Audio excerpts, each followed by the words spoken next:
Amados irmãos, boa noite. Sejam imensamente bem-vindos. Muito feliz de estar de volta. Estivemos com enfermidade em casa eu tenho um cunho de enfermeira espiritual. Estive lá fazendo o meu possível para o meu querido esposo. Muito bem, ele está muito bem agora, felizmente. Esse assunto é um assunto palpitante, obviamente, muito interessante, como nossa irmã Celisa falou, e extremamente longo. Eu não sei se eu vou conseguir terminar a palestra hoje. Se eu não conseguir, eu estou escalada para falar semana que vem. Então, vocês sabem o que vai acontecer. Parte 1, parte 2.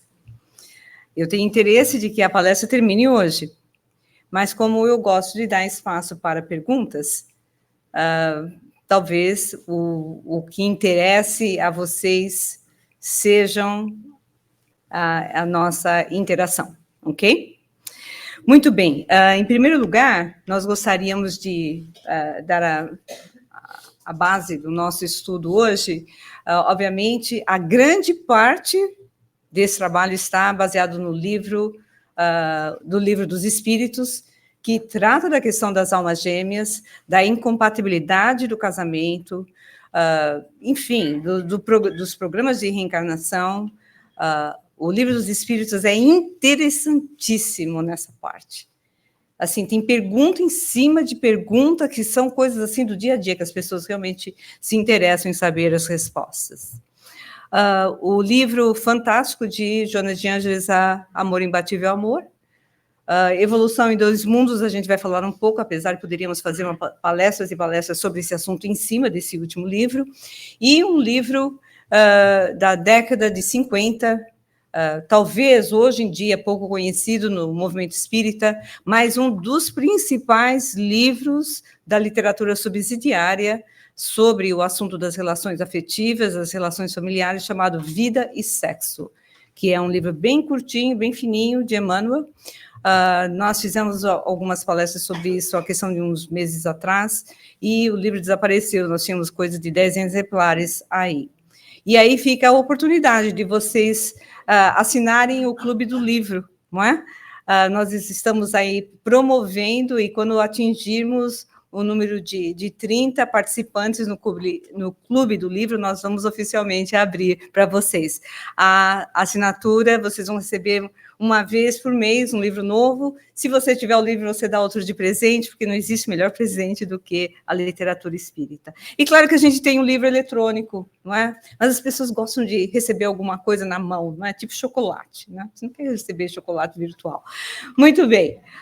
Alguém pode trocar as luzes, por gentileza? Então, quem é que não quer esse tipo de amor? Não é um amor perfeito. Isso é algo que todos nós idealizamos desde o momento que nos damos por gente. E a gente fala isso a partir da juventude, assim, a mais... Eu ia falar a mais young...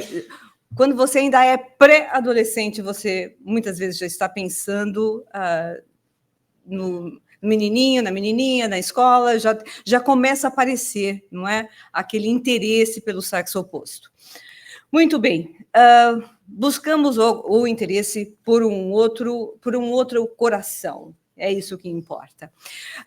Todos nós buscamos a conexão com o outro, isso é da natureza humana, o ser humano é um ser social, é um ser gregário, e todos nós temos a necessidade de encontrarmos alguém para convivermos a nível de amizade, e aqui o nosso foco na noite de hoje vai ser as uniões matrimoniais. A busca do amor, segundo a filosofia do mundo, já nos lembrava Victor Hugo que é a suprema felicidade, é termos a certeza, a convicção de que somos amados.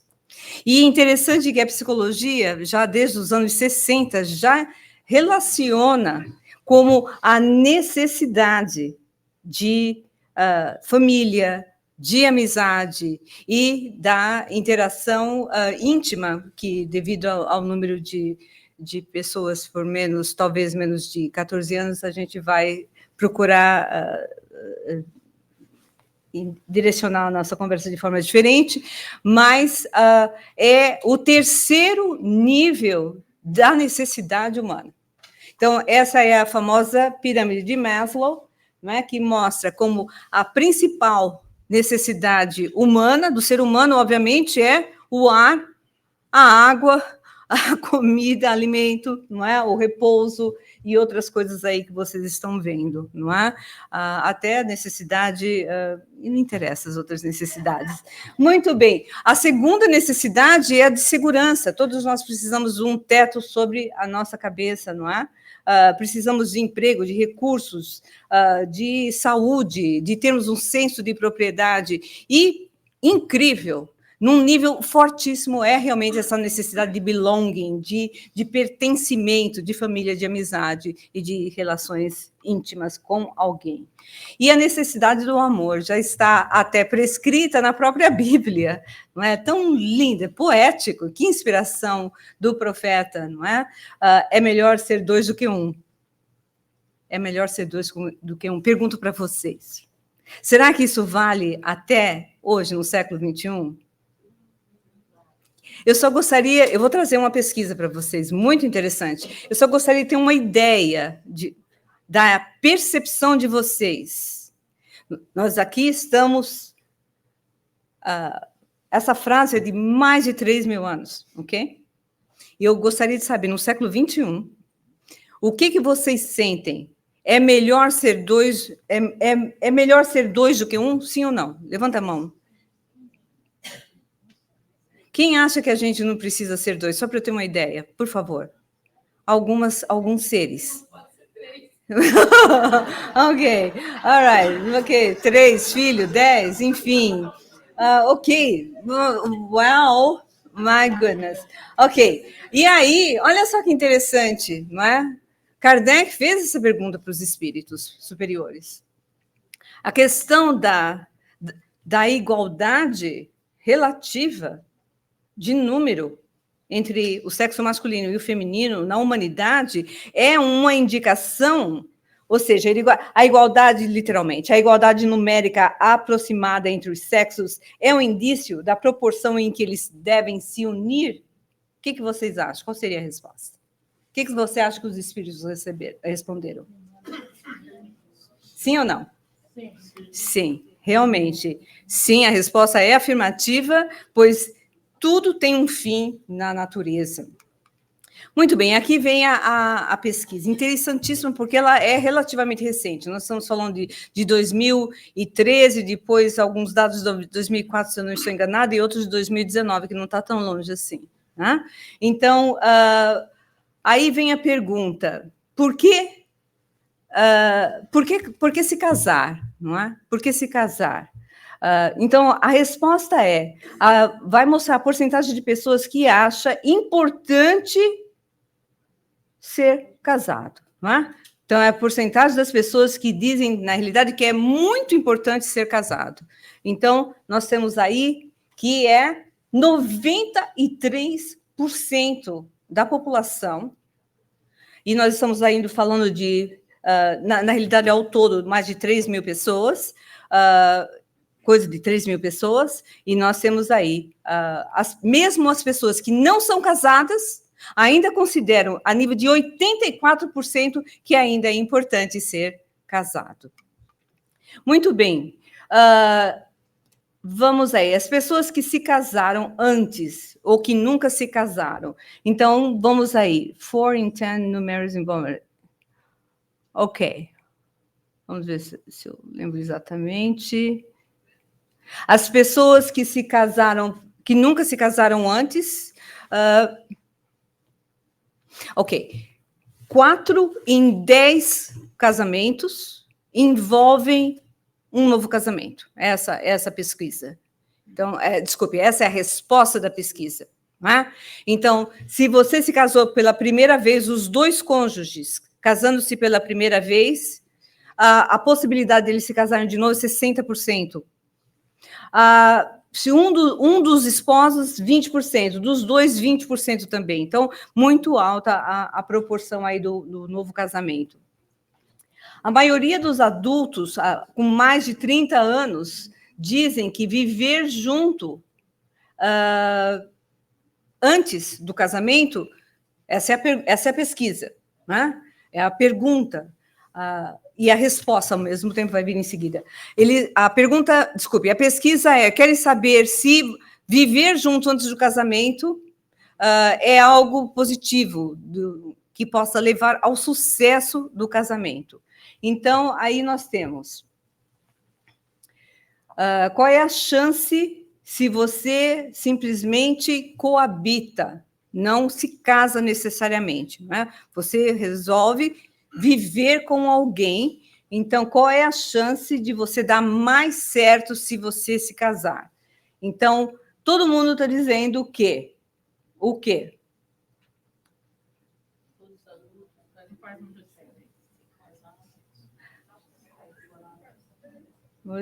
Most of those younger than 30 couples. Então, quem tem menos de 30 anos acha que tem maior possibilidade de dar certo. Quem não tem, quem é acima de 30 anos, acha que, na realidade, tem uma melhor chance de você coabitar antes e dar certo o casamento. Talvez, né, experimentar antes seja melhor, não sei, enfim. Vai lá saber se o menino não toma banho direito, se a menina não escova o dente do jeito que você acha que seria um hálito agradável, não sei. Enfim, de toda forma, tem aí a pesquisa. Os mais novos acham que, com certeza, não é? A possibilidade de dar mais certo é mais alta. Muito bem. Acima... Eu não consigo ler direito daqui. Ok, aqui essa resposta é interessantíssima, porque mesmo as pessoas que vivem juntos antes do casamento ainda acreditam que casar-se é o melhor. Que viver, ter uma vida estável, não importa se você viveu junto antes, se você não viveu, ainda acha que... A porcentagem é altíssima, não é? Ainda acha que é melhor estar junto, tendo vivido junto antes do casamento ou não.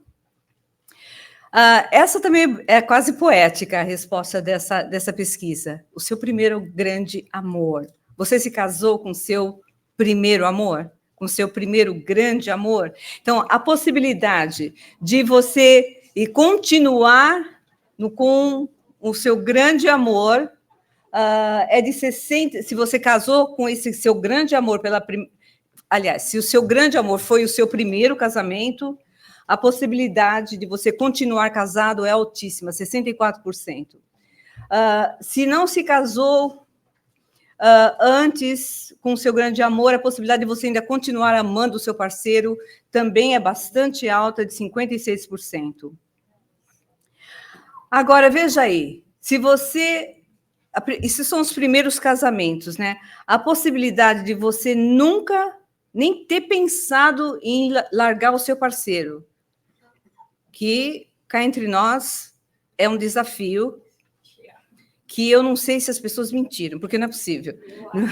Não é possível. As pessoas que se casaram com seu primeiro grande amor, 78% delas nunca nem pensaram em trocar de parceiro. Isso é quase poético ou mentira absoluta, não sei. Muito bem. Agora, o mais bonito de tudo realmente é a última. É 2014, está atualizado. Não, 2014 está muito perto da gente. 10 anos atrás não mudou nada. Gente, agora, a última resposta é muito bonita. Se você se casou com seu primeiro grande amor, com seu primeiro amor, 98% das pessoas, dos casais, esperam viver com seu parceiro até o último dia de vida. Isso realmente é muito bonito. E mesmo para as pessoas que nunca casaram-se com o seu primeiro grande amor, ainda pretendem estar casados em 88%. É muito alto. Ou seja, ninguém casa para não dar certo. Essa é a verdade. Ou melhor, ninguém casa para não dar certo, não. Ninguém casa pensando em não dar certo. Você aposta tudo. Você deseja, você aposta tudo no melhor sentido da palavra. Você faz, a sua esperança está no topo. Não sei se você faz tudo para dar certo, mas a sua esperança é que realmente que dê certo. Ou seja, ninguém casa para não dar errado. Para não dar certo, em outras palavras. Não é? Agora, isso aqui é quase hilarious, é quase engraçado. Então, olha aqui, se você não tem um parceiro, a possibilidade de você encontrar alguém, vai para a festa do escritório, ok? A possibilidade de você encontrar alguém olha só,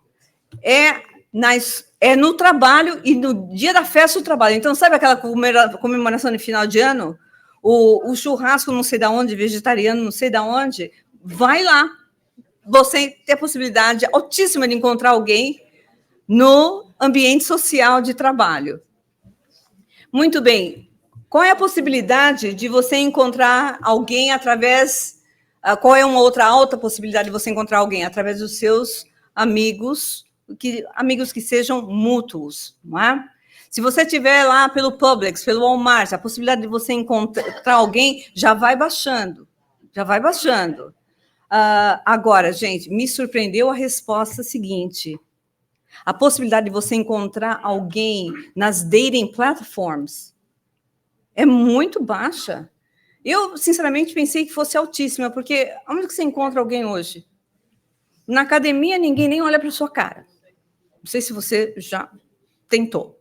Nem percebe que você existe. Você pode ser até engraçadinho. Muito bem, então a academia pode riscar. Aliás, eles perguntam aqui, academia também não é? Agora, qual é a possibilidade de você encontrar alguém nos apps? Né? O app, então, é mais baixo ainda do que as mídias sociais. Não é? Olha que interessante. Na escola, olha, todo mundo vai para estudar. Então, você vai atrás de encontrar alguém, pode esquecer, está todo mundo grudado lá no iPad, no livro. Então, você esquece. Se você tem um hobby, vai para a academia ou vai, sei lá, pescar. Bom, pescar você só vai ver peixe, então você não vai ver. É meio solitário, então também não funciona, não é? A possibilidade, olha, lá embaixo, a possibilidade de você encontrar alguém através da família só se for casamento arranjado, porque é a última. É a última possibilidade de você encontrar alguém através de familiares, não é? Só se for casamento, como é? Eu não sei, depende do seu estado, vamos ver, enfim, o seu estado emocional. A gente muda, não é? A gente muda de opinião dependendo de onde que a gente esteja. Como eu já estive dos dois lados, algumas vezes, eu posso dizer, olha...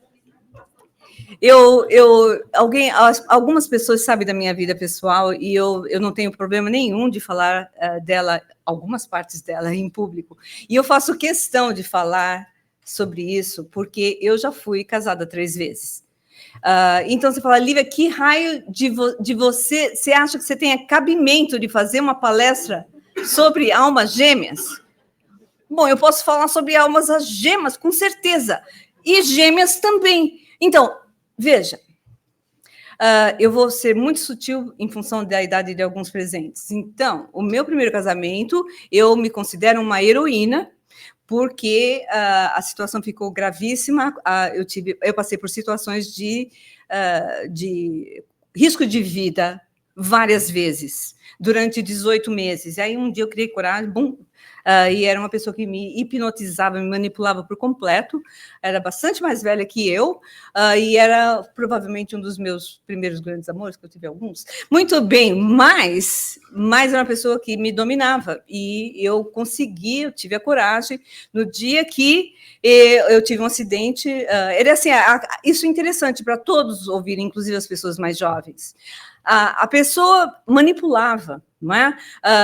Me tratava muito mal e, em seguida, me tratava muito bem.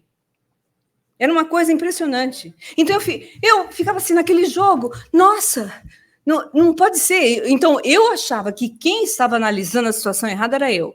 Até que era muito de trazer café na cama, nós já casados, não é? E uma das vezes, eu sofri várias vezes agressão física, várias vezes achando que era o último dia da minha existência, e um dia eu levei um banho de 1 litro inteiro de leite fervendo. Era inverno, estava vivendo em São Paulo, eu sou de São Paulo, era inverno, eu estava com roupa de balé embaixo do pijama. Quando tirou o pijama, foi a pele junto. Tive queimaduras de 3º grau, gravíssimas, realmente corri o risco de perder um dos meus membros, e realmente houve uma infecção, e o hospital estava em greve, e os curativos eram tão terríveis que eu suava roxo. E aí você fala, nossa, como é que você pode ter passado uma coisa dessa? Pois é. Antes disso, aos meus 15 anos, um dia, olhando uma revista Manchete, que não sei nem se existe ainda no Brasil, eu vi uma cena muito chocante de torturas da Idade Média. Então, quando eu voltei no hospital, depois de um mês que o hospital estava em greve, com todas aquelas ataduras, quando eles abriram as ataduras, eu cheirava podre. Os meus ferimentos tinham um cheiro terrível. E para eles desgrudarem a atadura da minha pele, foi literalmente várias sessões de tortura. Então, eu considero que naquele meu primeiro casamento, eu encontrei com uma pessoa a quem eu devia muito, a quem tenho certeza que eu tive responsabilidades políticas de envergadura e sociais. Então, eu tive a oportunidade de pagar realmente um débito com a minha consciência, passando pela mesma experiência da dor, ou pelo menos muito semelhante. Passaram-se 8 anos, eu voltei para a casa dos meus pais, passaram 8 anos, eu casei novamente com um homem maravilhoso, perfeito, mas eu continuava estúpida. Continuava estúpida porque eu ainda continuava achando que o amor era eterno e não existia elementos adicionais para manter a relação, e eu simplesmente saí da relação, a qual eu realmente me arrependo até hoje. Considero que foi um grande erro, porque eu era ainda, vamos dizer, romântica, não é? E estúpida ao mesmo tempo. Muito bem, deixei o segundo marido, não é? Foi uma decisão minha. Casei com o terceiro, fiquei 6 anos casados. Casei com o terceiro marido, com quem eu estou casada há 27 anos, ou significa que eu tenho muitos anos de existência. Não me pergunte a idade, que eu já nem sei quantos anos eu tenho. Eu já perdi a conta. Olha, sinceramente, o meu último aniversário, me perguntaram quantos anos você tem, Lívia? Você sabe que acredita que eu coloquei na minha calculadora? Eu falei, gente, isso chama-se... Eu esqueci quantos anos eu tenho. Não, impressionante. Então, eu tenho muitos anos, 27 anos casada, eu considero, e eu digo isso para vocês. Por isso que eu estou contando a minha história. O casamento passa por tantas e tantas e tantas e tantas e tantas fases. Eu nunca me arrependo, olhando para trás, com um casamento que foi 10 vezes mais difícil do que o segundo, porque o primeiro é um casamento de abuso, então não vem ao caso. Eu considero que o meu terceiro casamento tenha sido extremamente mais difícil. Hoje, eu vivo muito bem. E eu tive muitas e muitas e muitas e muitas vezes razões absolutamente viáveis de dizer, this is it, vou me separar. Mas algo me dizia, quem é o denominador comum nessa situação toda? Obviamente sou eu. Então, a vida está me dizendo, continue. E eu continuei em crise em cima de crise. Então, hoje eu tenho uma relação de uma estabilidade, não sei até quando, mas 27 anos já diz alguma coisa, não é? Eu tenho uma vida muito boa, eu tenho um marido maravilhoso que me trata com muito respeito, tenho uma personalidade muito interessante e eu nunca fico chateada, porque é uma coisa assim, ele é de Gêmeos. Então, a vantagem de casar com uma pessoa de Gêmeos, assim, todo dia é um dia novo. Então, muito bem. Agora, se você está a ponto de se separar, espere mais. Os 5 anos, os 10 anos, os 5, os 7, os 10, os 15, os 20 são fases críticas. Para quantos anos? Continue. A menos que você esteja levando um banho de leite fervendo, continue. Porque você vai largar aquela criatura, você vai encontrar outra. E se o outro não tem defeitos, se o outro não... Veja, eu estou falando em relacionamentos normais, hein, gente? Porque se você está num relacionamento abusivo, seja emocionalmente, seja em todos os outros níveis que a gente possa imaginar, nós temos realmente do plano espiritual dizendo nós temos o direito de sair daquela relação.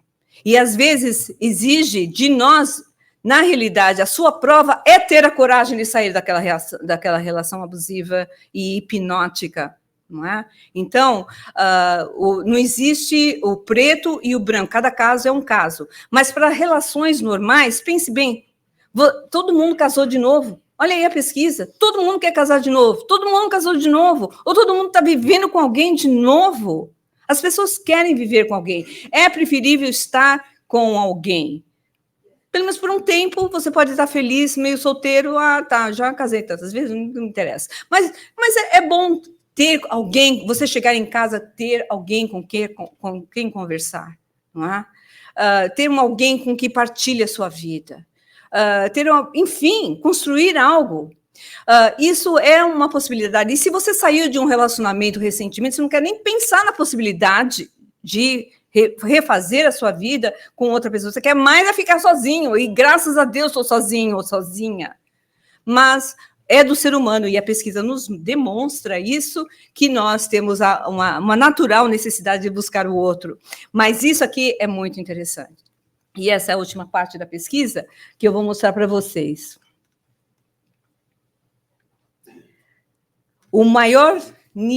Há maior nível de confiança e satisfação se você realmente está casado com alguém.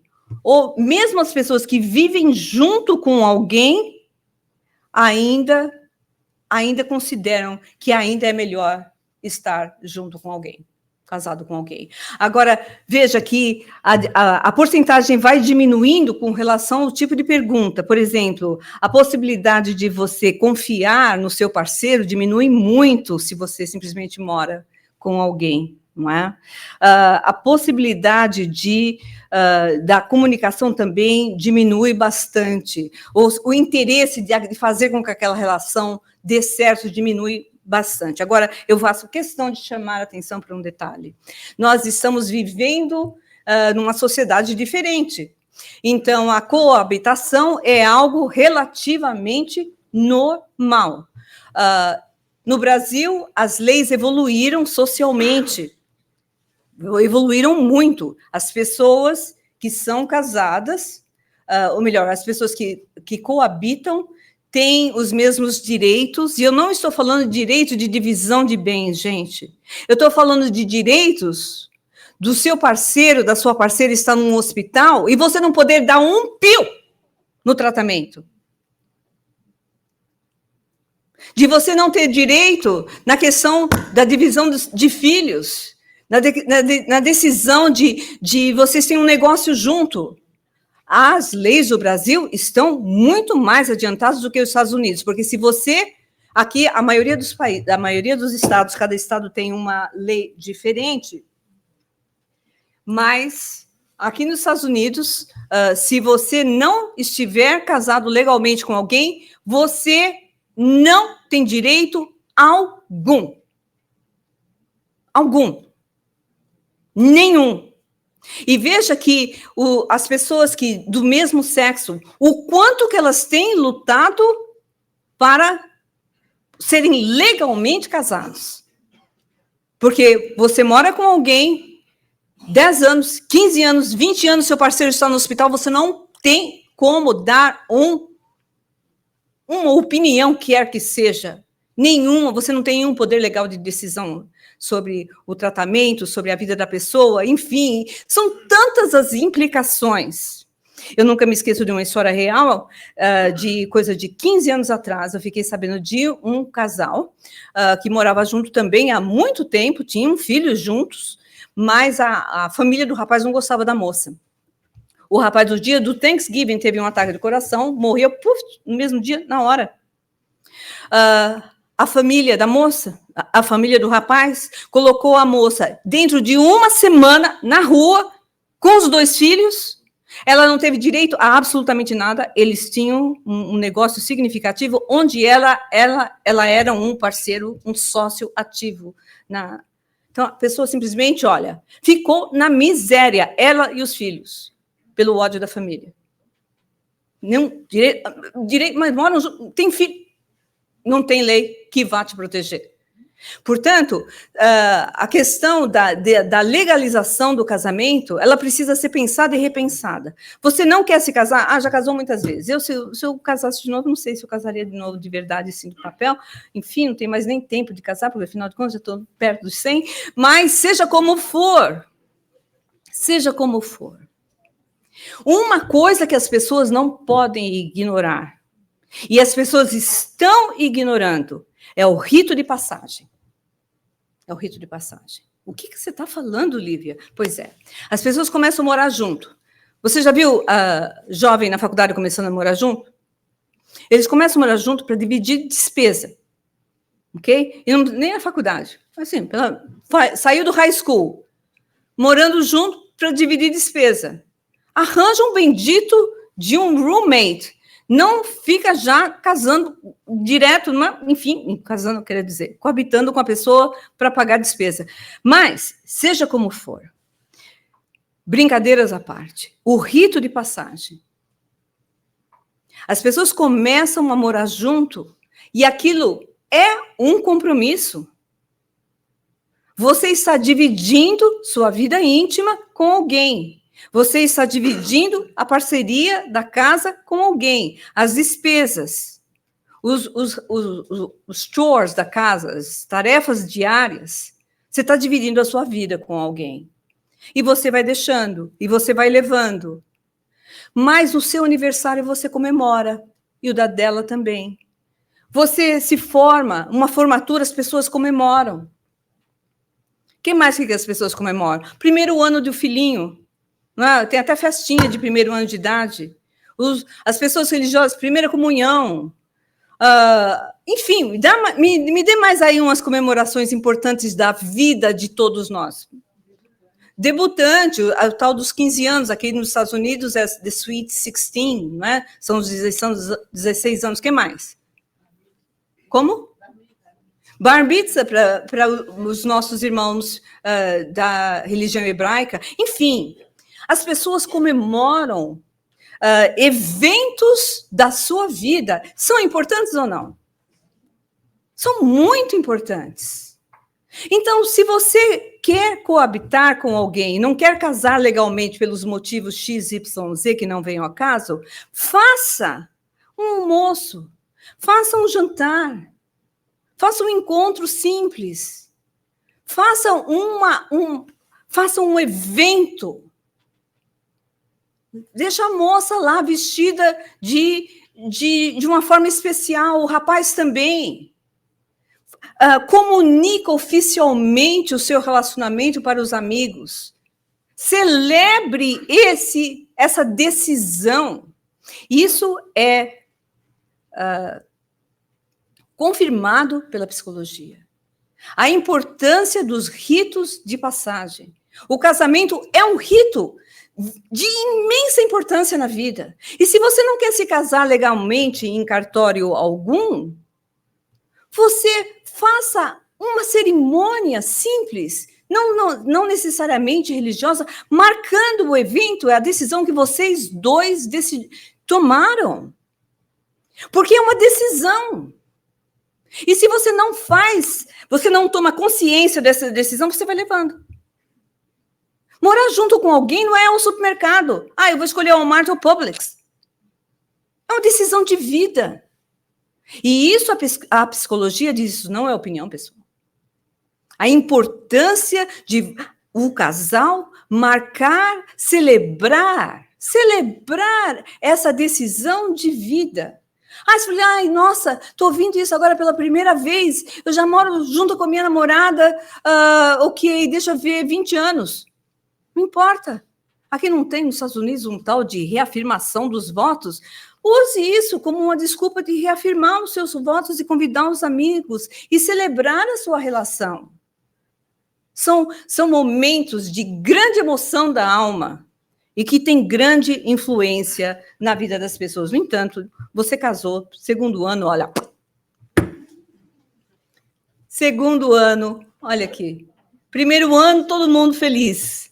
Segundo ano, o nível de satisfação diminui imensamente. Por que será? Por que será? Nós vamos, antes de continuar, o amigo tem um comentário, uma pergunta, que eu não tenho capacidade de responder, mas eu posso tentar. Todas as vezes que eu falo com a minha esposa sobre casamento, sobre essa história do ritual, né, eu acho que o que nos diferencia dos bichos são os rituais.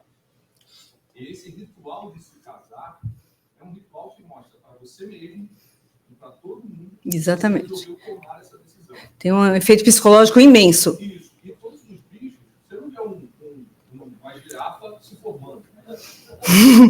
Né? Nós somos diferentes, felizmente. E aí, quando você se propõe a fazer isso, o segundo ano, ou o terceiro ano, ou o quarto ano, implica na responsabilidade de fazer aquilo funcionar. Então, acho que o ritual marca o início de algo. O ritual marca, sim, o ritual tem uma influência psicológica, a psicologia é quem diz isso, e são as engrenagens da alma. As relações são para serem celebradas. E quando não dão certo, nós continuamos com a nossa vida com a esperança de encontrar outras vivências, desde que tenhamos aprendido as lições anteriores. Porque cada parceiro... Eu falei assim, nossa, minha relação ficou horrível. Um dia já foi boa. Então, celebre na sua memória o que já foi de bom. Mas o que é pior superou, triplicou o que bom era. Paciência. As nossas relações, no plano de vida evolutivo que nós estamos, ainda provavelmente serão de matrimônios, de relações desafiadoras, onde as almas estão compromissadas em resgates recíprocos. Mas isso aqui é importantíssimo. Eu não tenho uma amiga hoje em dia, para quem eu saiba que ou está para se casar, ou um amigo que está para se casar, ou um casal jovem que esteja para ter filhos, que eu não dê um livro que é extremamente controverso. Existe essa palavra, controverso? Existe, né? Enfim, tem um livro chamado, eu considero a Bíblia das mulheres solteiras, é a Bíblia dos homens solteiros, ou não casados. O bendito nome do livro é As 10 coisas mais estúpidas que as mulheres fazem para acabar com a sua vida, para estragar a sua vida. E a mesma coisa, as 10 coisas mais estúpidas que os homens fazem para estragarem as suas vidas. As 10 coisas mais estúpidas que os casais fazem para comprometerem e estragarem seus relacionamentos. As 10 coisas mais estúpidas que os pais fazem para comprometerem a educação de seus filhos. Gente, nós precisamos aprender. O relacionamento é uma arte e uma ciência. E nós vivemos numa época onde nós somos felizardos de termos uma ciência extensiva falando da arte e da profundidade das relações. Portanto, isso aqui é sinônimo da ignorância. Isso aqui é reflexo da ignorância dos casais. Porque você namorando, mesmo você passando, sei lá, não sei se as pessoas namoram, ficando, desficando, eu não sei quais são os termos hoje, porque eu moro muito tempo fora do Brasil. De toda forma, gente é gente, respeite. Você não fica com alguém achando que é descartável. Apesar de nós vivermos numa sociedade descartável, você, como pai e mãe, ensine aos seus filhos que o ser humano não é um ser descartável. É porque todo mundo faz, bom, então todo mundo também joga plástico no lixo. É bom? Aí uns podem dizer, bom, então isso significa que casamento não dá certo. Não é verdade. Isso significa que as pessoas têm um grau de expectativa equivocado e que não estão preparados para a relação a dois. Você tem de saber que o homem é diferente da mulher. Desculpe, nós somos mais evoluídas. Não, brincadeira. Não, brincadeirinha. Gente, você tem de aprender como o homem reage. Você tem de aprender como a mulher reage. Você tem de aprender muita coisa. Eu não posso falar tudo que eu quero. Enfim, qual é a visão espírita? A visão espírita fala muita coisa do casamento, das relações afetivas. O casamento ou união permanente de dois seres é contrária à lei natural? O que vocês acham? Olha aqui os espíritos respondendo. É um progresso na marcha da humanidade, porque antes todo mundo era uma bagunça. Muito bem, qual seria o efeito da abolição do casamento para a sociedade humana? O retorno à vida animal. E nos foi lembrado pelo nosso amigo, agora há pouco. Abole as relações efetivas, sólidas, e você e eu passamos a viver como bicho. Muito bem, a união livre e casual dos sexos é um estado da natureza. O casamento é um dos primeiros atos de progresso nas sociedades humanas. Por quê? Estabelece o quê, gente? Olha o termo. Solidariedade. Compartilha. Gente, eu sei que para você ser solidário com o parceiro, com a parceira nos momentos de crise não é fácil. Porque às vezes os interesses são contrários. Mas quando existe a intenção, sempre existe um caminho. Qualquer problema tem uma solução. Às vezes é você que dá mais, às vezes é o outro que dá mais. E às vezes quem tem mais, dá mais. Na minha relação, por exemplo, eu tenho consciência que eu dou mais. Eu dou muito mais. Eu renuncio muito mais. Mas eu já aprendi tanto com ele. Tanto com ele. Com noção de responsabilidade, noção de organização. Quanto eu já evoluí como pessoa na companhia do meu esposo, que mal acredita em Deus. Então, veja, você fala, Lívia, como é que você esqueceu? Como é que você acabou casando com um homem que não acredita? Porque ele me enganou. Ele me enganou. Eu namorei com ele 2 anos. Aí, quando ele começou a perceber, não existia centro espírita. Aí, quando ele começou a perceber que eu era uma pessoa espiritual, blá, blá, começou a me levar na igreja. Ele vivia de óculos escuros. Eu falei, nossa, isso deve ser coisa de americano. Coloca óculos escuros na igreja. Um dia, o óculos caiu um pouco, eu vi, estava dormindo. Isso, eu já estava casada.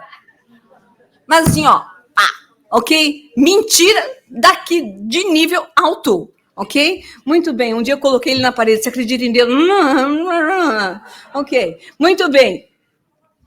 Aí ele acordou nervoso hoje, acordou muito nervoso, aí teve Covid, estava angustiado, não sei por quê, deve ser o efeito do Covid. Eu falei, não é efeito do Covid. O efeito é que você acorda de manhã, começa a reclamar do mundo e junto tem tantos Fs, tantos Fs multiplicados ao cubo. Porque não tem como você não se associe a mentes desencarnadas que pensam junto com o F. Tá certo? É um F multiplicado por F. E eu tenho... Ele falou uma coisa de manhã que eu senti, parece que eu tinha levado um impacto aqui em mim. Falei, meu Deus, hoje eu dei palestra. Falei assim, é o teste. Né? É o teste. Aí no final da tarde, eu liguei, antes de vir para cá, não quis nem voltar para cá, porque tava... Tinha muitos Fs em torno de mim. Eu falei, não posso pisar em casa, preciso inventar uma história. Então, eu inventei uma história tão inventada, tão bem inventada, mas eu liguei para ele no caminho. Eu falei, como é que você está se sentindo?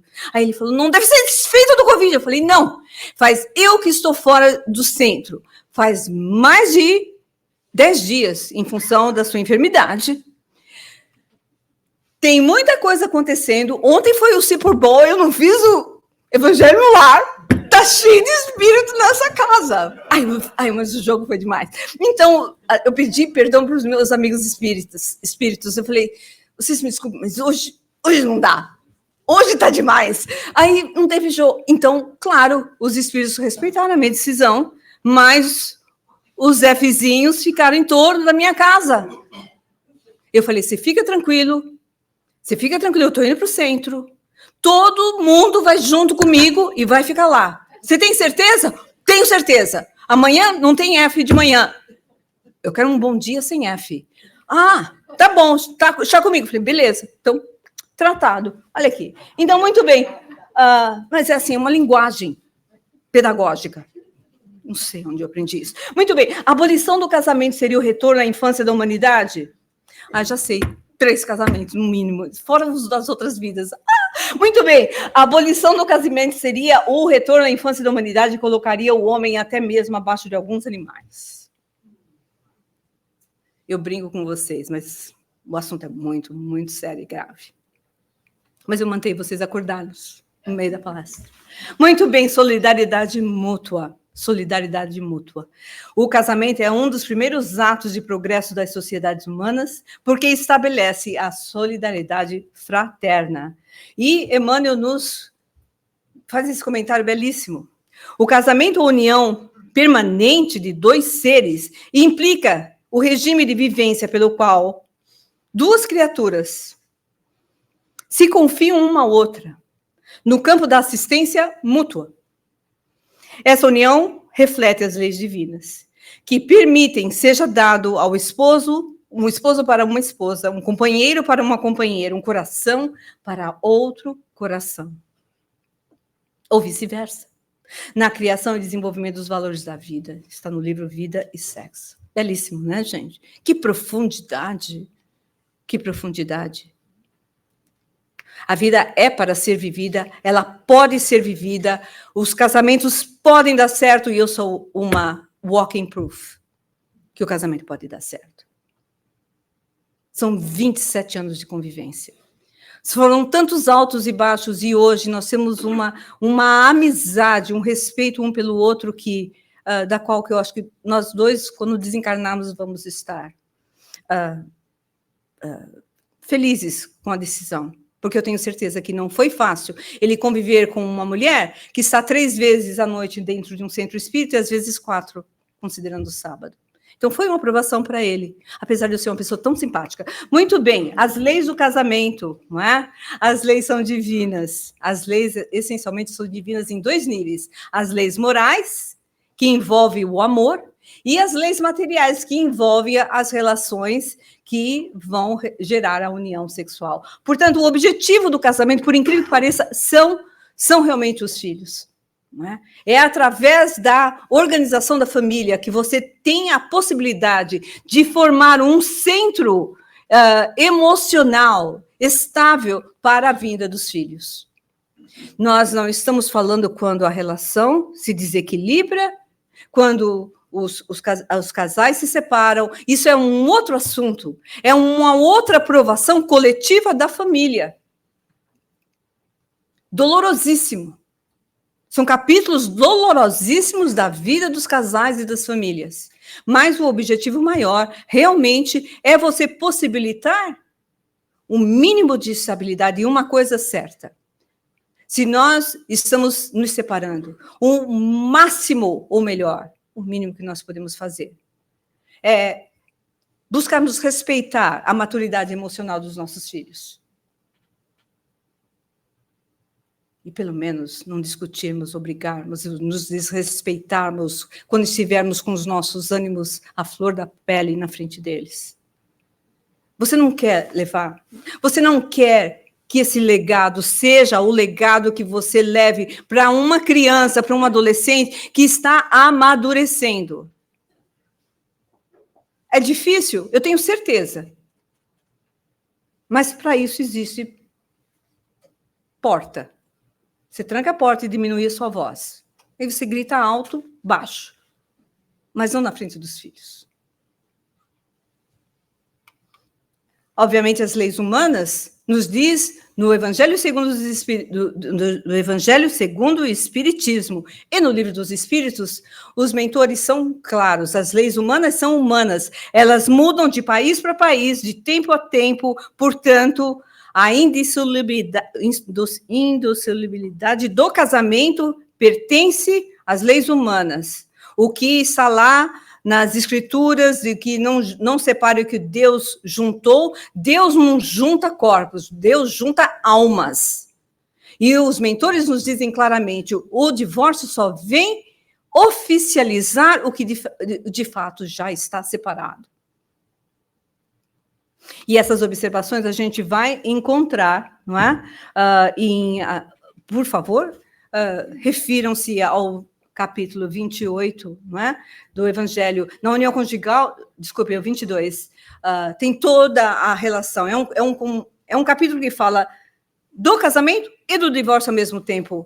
E fica aqui o principal na união conjugal, ao lado da lei divina material, que é a união sexual com vista à formação da família, comum a todos os seres vivos, existe outra lei divina, imutável como todas as outras leis de Deus, exclusivamente moral, que é a lei do amor.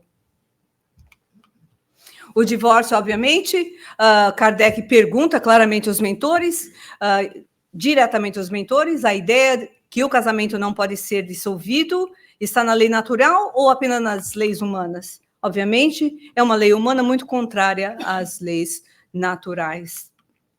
O divórcio, segundo o Espiritismo, é uma lei humana cuja finalidade é separar legalmente o que já estava separado. Essa é a visão espírita do divórcio. Muito bem, aí vem o comentário de Emmanuel, profundo e muito belo. A sabedoria divina jamais institui princípios de violência.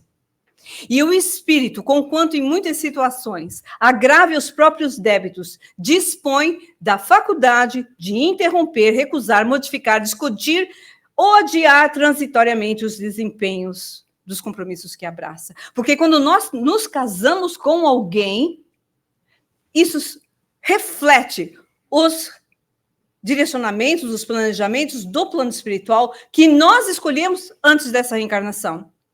Mas nós temos o direito de adiar, de sair da relação, mas não nos esqueçamos que nós estamos apenas adiando o encontro com aquela outra pessoa. Quem sabe a pessoa você vai encontrar a pessoa melhor, talvez você seja melhor, e o reencontro seja em outros termos.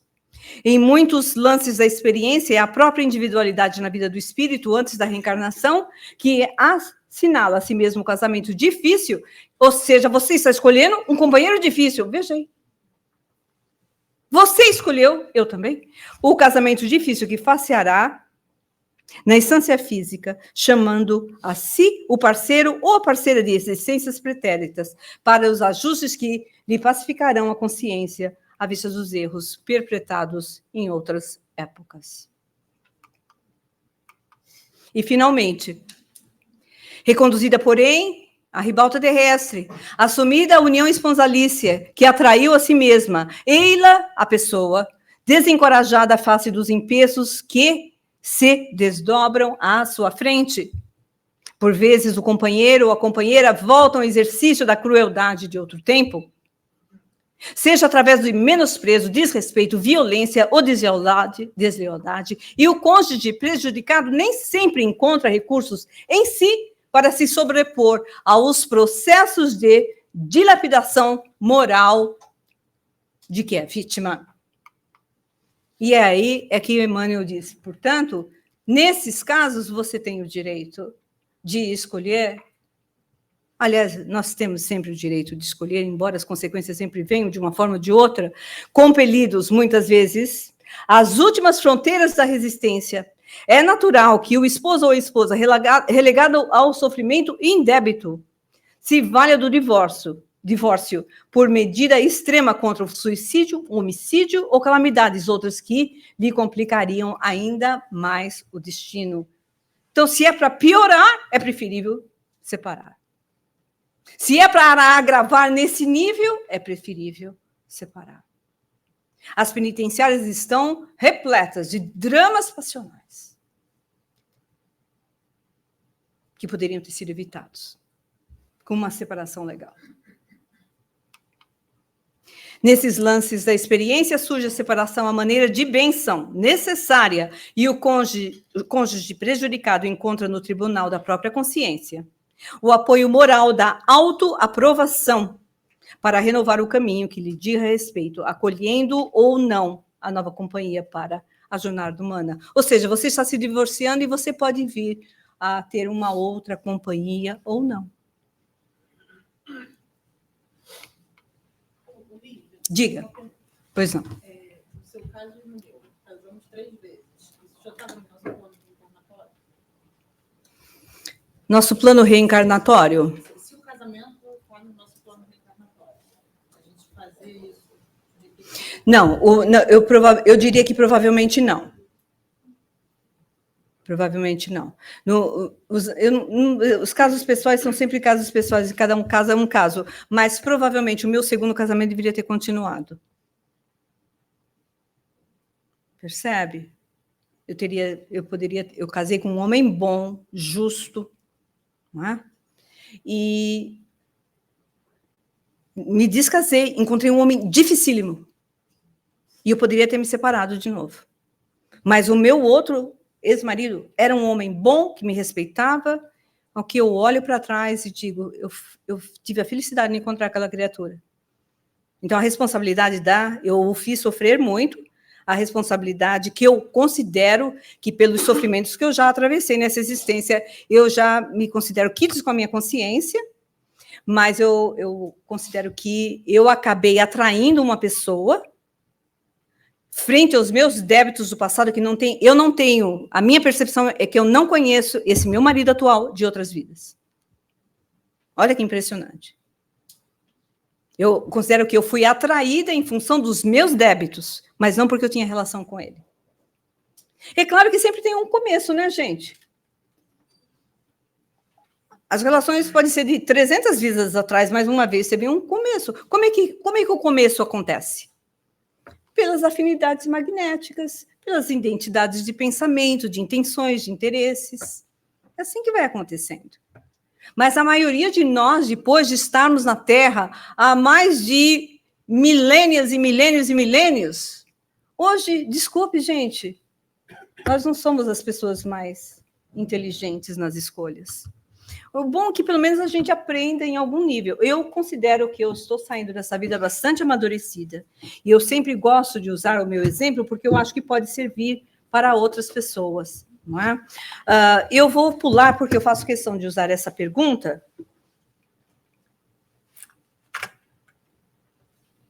Não estou tirando vocês, mas eu faço questão de usar essa pergunta, porque eu quero...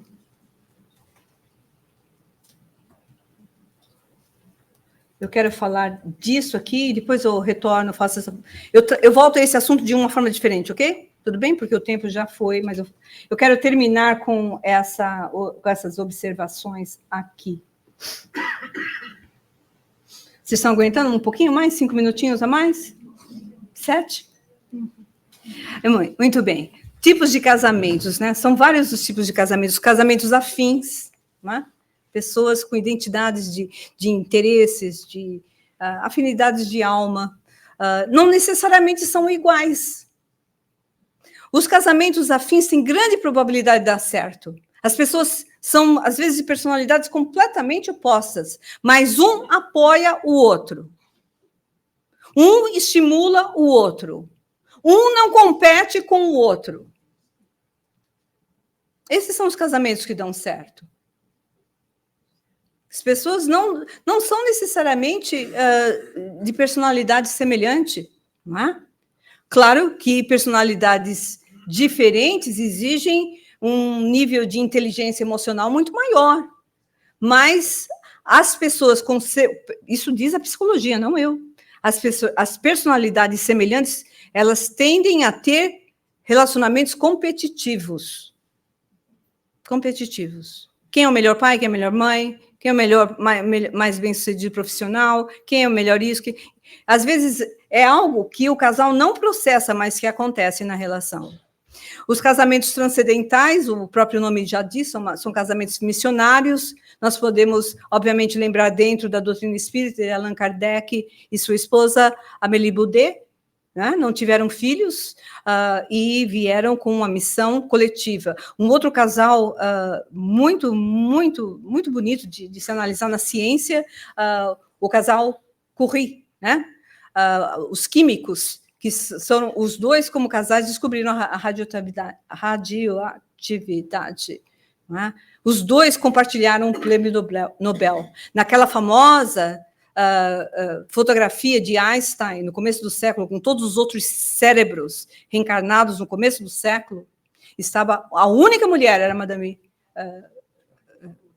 Curie,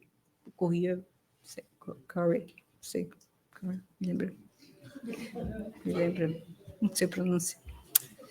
Provacionais é a maioria dos casamentos, não é? Sacrificiais são aqueles, o exemplo o típico, no caso da, vamos pegar uma história que todo mundo conhece, do nosso lar. A mãe do André Luiz diz para o André Luiz, eu estou para reencarnar e eu vou receber de novo seu pai, que me traiu 350 milhões de vezes, teve 2 amantes, e eu vou recebê-lo de novo. Mãe, que absurdo, você vai receber o papai de novo, está lá no umbralzão, meu Deus, ele não chega nos seus pés. Não, aliás, eu não só vou receber seu pai, mas vou receber as 2 amantes deles como minhas filhas. Você imagina a relação de 2 filhas competindo pelo mesmo pai que foram amantes em outras vidas. Vocês imaginam a relação afetiva dessa família? Mas ela, um espírito de escola, num trabalho sacrificial, trazendo...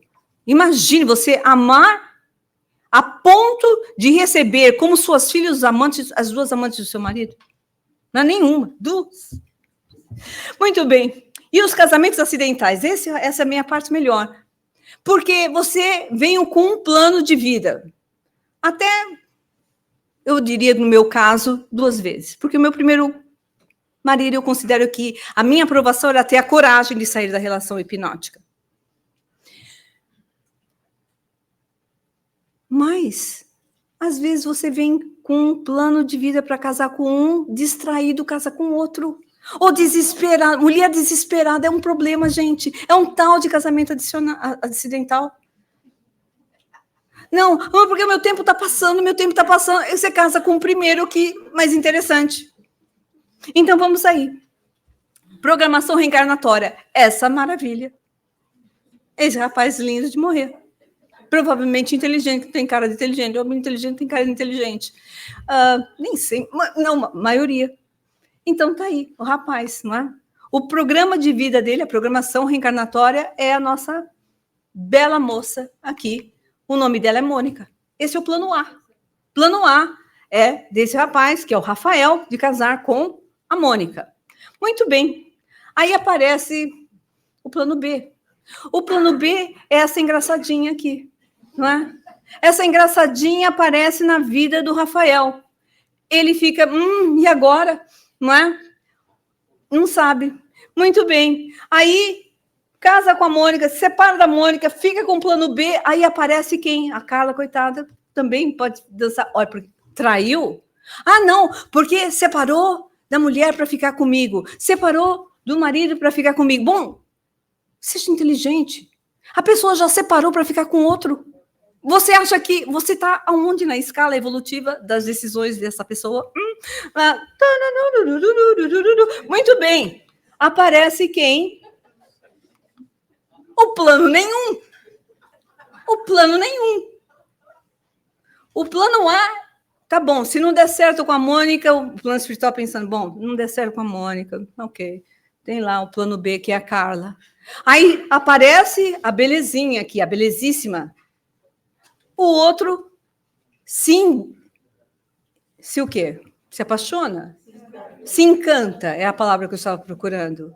Fica com um plano nenhum. Desgraça. Casamento adicional? Acidental. É o plano nenhum. Com quem que você está casado? Com plano nenhum? Vai virar aprovação. Ok? Porque iniciou-se um relacionamento. E nós temos casos, no caso do livro Os Mensageiros, muito interessante. Né? O programa do rapaz não era se casar. Era para reencarnar e dar conta de 6 irmãos que foram... é toda uma história fantástica. Ele se casa, não toma conta dos irmãos e não arranja débito adicional. Esse é o futuro do plano nenhum. Você já está enroscado espiritualmente em termos de débitos e acertos com o plano A. A bendita da Carla aparece lá porque faz parte também. Você viveu não uma, não duas, não três, não quatro, não cinco, milhões de vidas. Você fala milhões? Pois é, não sei se milhões, mas milhares. Porque as pessoas viviam o quê? 30 anos, 40 anos, 40 anos já estava... Já pensou quantas vidas você e eu já tivemos? Muito bem. Crianças entrando na sala, o assunto muda de figura. Muito bem. Os tormentos voluntários, isso é o plano nenhum na sua vida, ok? Você arranja um tormento voluntário. E aí a gente vai entrar nas almas gêmeas, que vai ficar para as próximas semanas. Eu sabia que isso ia acontecer, mas eu não quis. Vocês viriam na próxima semana falar das almas gêmeas e algemas? Sim.